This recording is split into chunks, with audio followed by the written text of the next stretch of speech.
నొప్పి మాయం సర్జరీ దూరం ఆపరేషన్ లేకుండా మోకాళ్ల నొప్పులకు ఆధునిక చికిత్స ప్రాణ పెయిన్ క్లినిక్. కానీ ఇవాళ ఇప్పుడున్న కాంపిటీషన్లో ప్రభాకర్ గారు ఏం చెప్పించారు అంటే ఇండస్ట్రీ గురించి మీరు చాలా చూసారు లైఫ్ ఇండస్ట్రీలో ఆఫ్ కోర్స్ క్లిక్ అయితే తిరుగుండదు బట్ క్లిక్ అయ్యే క్రమంలో పడే కష్టాలు అవన్నీ కూడా హీఈస్ ఆల్రెడీ ప్రిపేర్డ్ ట్యూన్డ్ 100% అండి. అంటే నాకంటే ఎక్కువ మెచ్యూర్ అంటారా ఎడ్యుకేటెడ్ అండి వాడు ఈ విషయంలో. అంటే లైఫ్లో నాట్ బుక్స్ అండి, లైఫ్ మొత్తం అన్నీ చూస్తాడు, అన్నీ చదువుతాడు, అందరి గురించి చూస్తాడు, ఎవరు ఎట్లా పైకి వస్తున్నారు, ఎవరు ఏం చేస్తున్నారు అన్నీ అబ్జర్వ్ చేస్తాడు.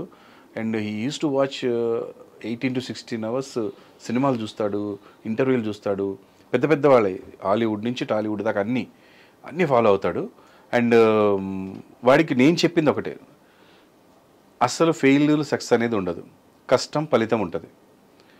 నువ్వు సక్సెస్ అయ్యి తర్వాత కష్టపడిపోయినా పోతావు, ఫెయిల్యూర్ అయిన తర్వాత నువ్వు ఎంత కష్టపడ్డా సిన్సియారిటీ లేకపోతే పోతావు.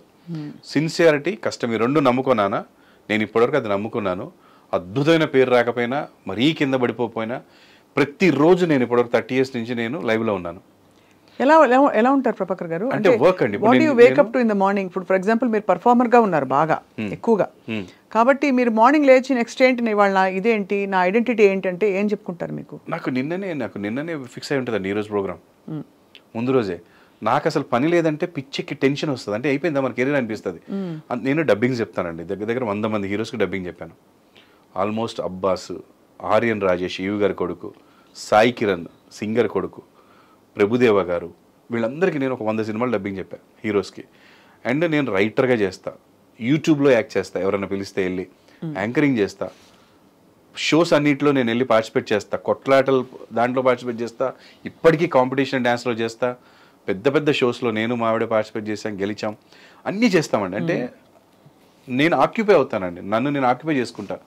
ఖాళీగా ఉంటే ఏమవుతుందంటే అండి, మనం అయిపోయినట్టుగా, మనకి టాలెంట్ లేనట్టుగా మనకే అనిపిస్తుంది. కొత్తగా ఇన్వెంట్ చేసుకుంటూ ఉండాలి ఏదో ఒకటి. కొత్త నేనే హిందీ చూస్తా, ఇంగ్లీష్ చూస్తా, దాని తెలుగులోకి ఎట్లా మార్చవచ్చు.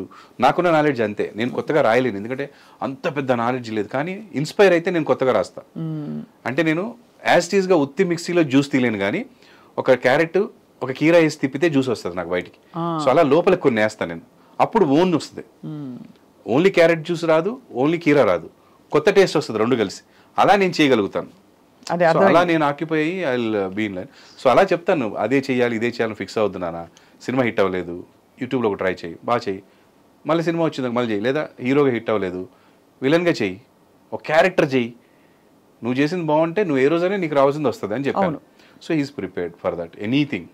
నేను బాగా చేయాలి అంతే, రిజల్ట్ దేవుడి చేతిలో ఉంది, ప్రజల చేతిలో ఉంది అంతే. వాళ్ళకి నచ్చొచ్చు నచ్చపోవచ్చు అండి.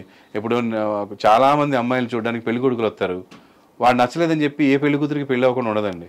వాడికంటే మంచి భర్త వస్తారు నెక్స్ట్ వచ్చినప్పుడు అమ్మాయికి. సో అలాగా ఇప్పుడు మనం తీసింది వీళ్ళకి ఇప్పుడు నచ్చపోవచ్చు, తర్వాత నచ్చొచ్చు, ఇంకొకరికి నచ్చొచ్చు, ఆ నచ్చినోడు వచ్చి మనతో సినిమా తీయొచ్చు, ఇంకోటి చేయొచ్చు అని నా ఫీలింగ్ అంతే.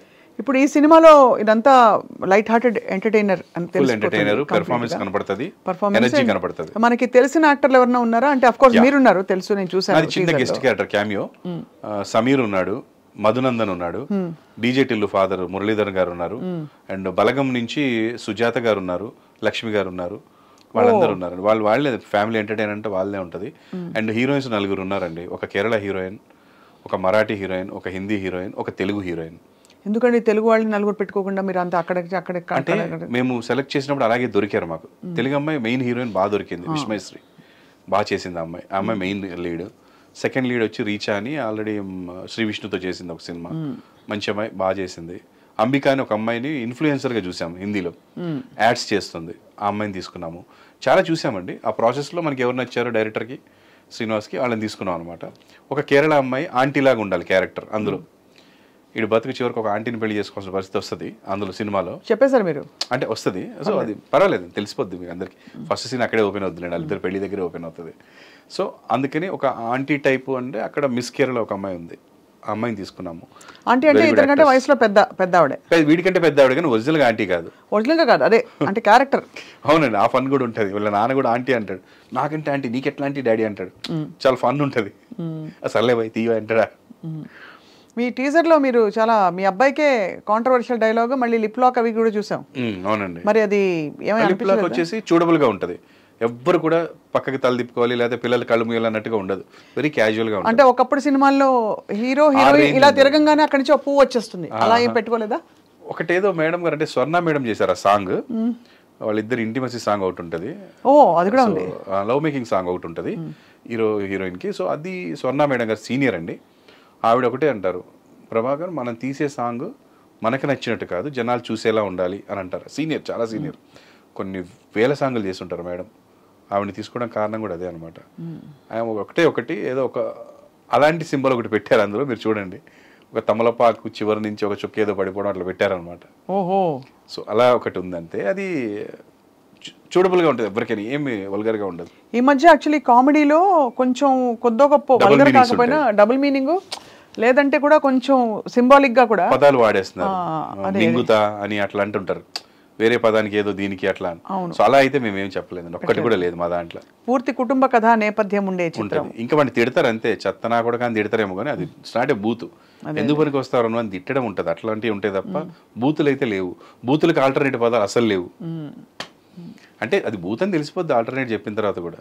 అవునవును, అలాంటి ఉద్దేశమే లేదు అసలు, క్లీన్గా ఉంటుంది. మీ అమ్మాయికి మ్యూజిక్ ఇంట్రెస్ట్ ఎలా వచ్చింది ప్రభాకర్ గారు? మా పాప మ్యూజిక్ చేస్తుంది, యాక్టరు, డైరెక్టరు, తను రైటరు.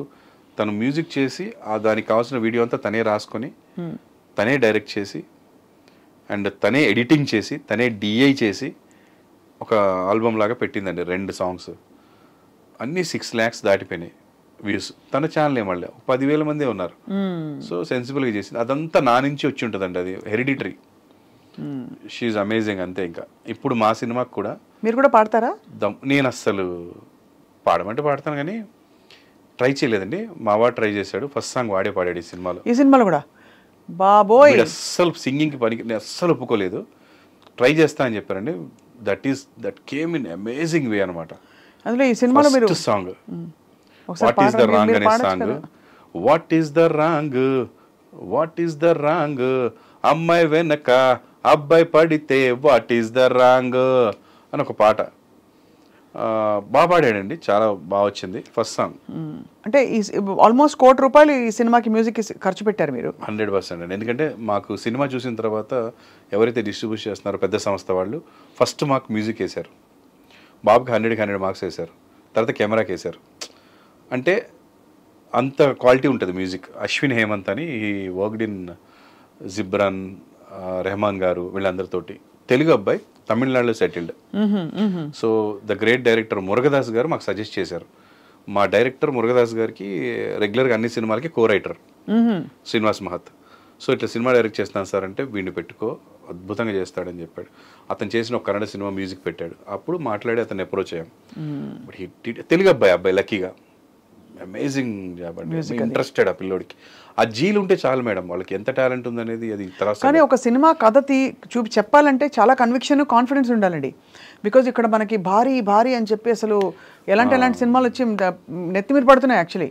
కానీ వాళ్ళు అలా వెళ్తారు, తక్కువ బడ్జెట్ అనుకుని భారీకి వెళ్ళిపోయాం. అంతే, వాళ్ళు భారీ అనుకుని వెళ్తారు, తక్కువలో తీద్దాం అనుకుని మళ్ళీ క్వాలిటీ అంటే చూడడానికి కొంచెం ఫస్ట్ ఆఫ్ ఆల్ సినిమా ఎట్లుందో వదిలే చూడబుల్గా ఉండాలి కదా. అంటే పెళ్లి కూతురు నచ్చుద్దో లేదో తెలియదు, ముందు రెడీ అవ్వాలి కదా, రెడీ అవ్వడానికి ఖర్చు అవుతుంది కదా, ఆ ఖర్చు కూడా పెట్టకుండా వచ్చి కూర్చుంటా అంటే పెళ్లి చూపులు అవ్వదు కదా. సినిమా కూడా అంతే, ముస్తాబ్ చేయాలి సినిమాని, ముందు అసలు చూడబుల్ అవ్వాలి కదా. అలాగని చెప్పి ఖర్చు అనుకోకుండా మేము ఒక 3 crores అనుకుంటే 5.5 crores వరకు వెళ్ళిపోయింది మేడం. అబ్బో, పర్లేదు ఇక మన వాడి సినిమా, మా సినిమా తప్పదు కదా.